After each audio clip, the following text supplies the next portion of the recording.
KC transcription number 52. Sir, 1987 has been a year of persistent challenge and of determined response by the government. It has been a year of achievement in the face of great difficulties. Some difficulties were caused by disruptive forces within the country.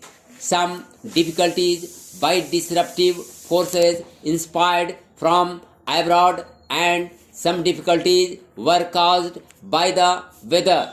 When in 1966-67 Indiraji launched the Green Revolution, she too was faced with similar difficulties, weather difficulties. It was her far-sightedness that has given our economy the strength and resilience with which it has met the present crisis, with which we have been able to meet the present crisis entirely through our efforts and our endeavor. We have not carried the begging bowl to anyone. We have not compromised on our freedom of action. At that time, Indiraji strategy was opposed by many experts and technicians.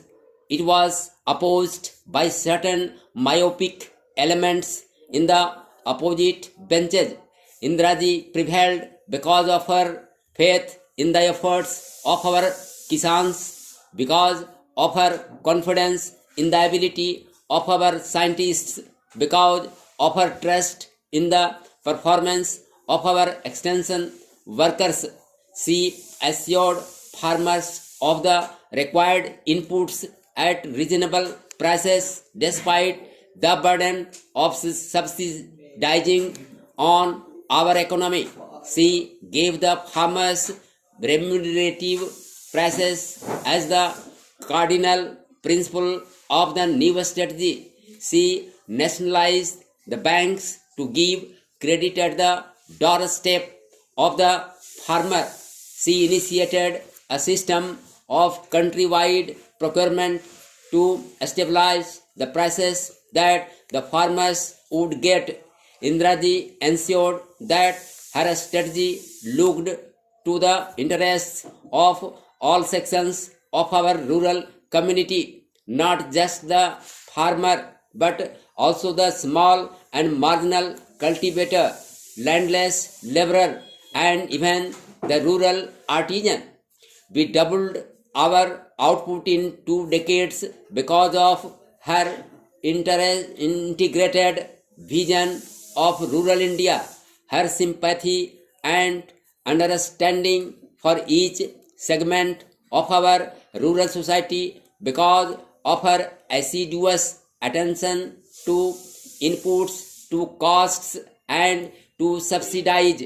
Today, after 4 years of bad monsoon, 2 years of poor rains, followed by 2 years of severe drought, we can hold our heads high and look to the future with confidence, because Indiraji laid the foundations which were sure, sound, and secure.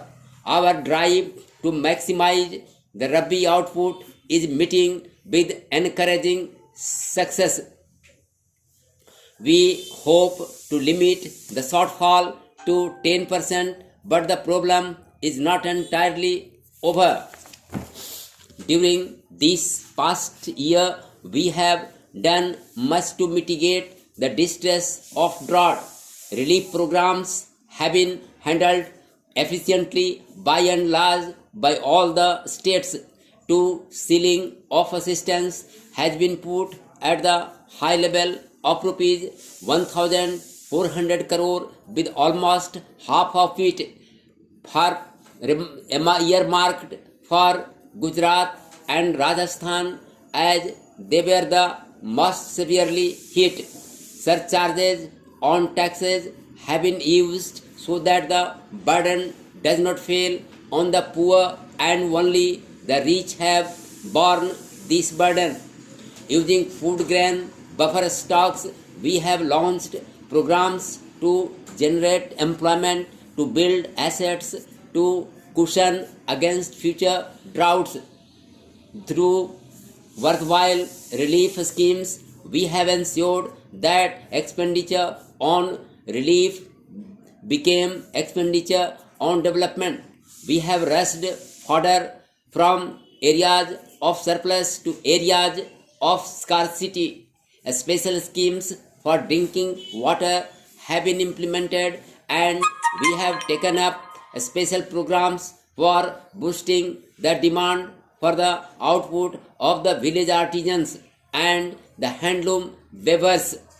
This is especially important because these are sections who normally get left out, and they face very severe consequences of the side effects of a drought. The genesis of the Green Revolution was the scientific breakthrough which brought in new hybrid seeds. It was also a complete package of inputs to the irrigated land, leading to self-sufficiency in food grains. We must now ensure that there is no labeling of our food grains production. The scientific community must be galvanized into providing answers to the next phase of the Green Revolution, of taking it to new areas, expanding it to new crops, and making it resilient to the vagaries of the weather. Already, the special rice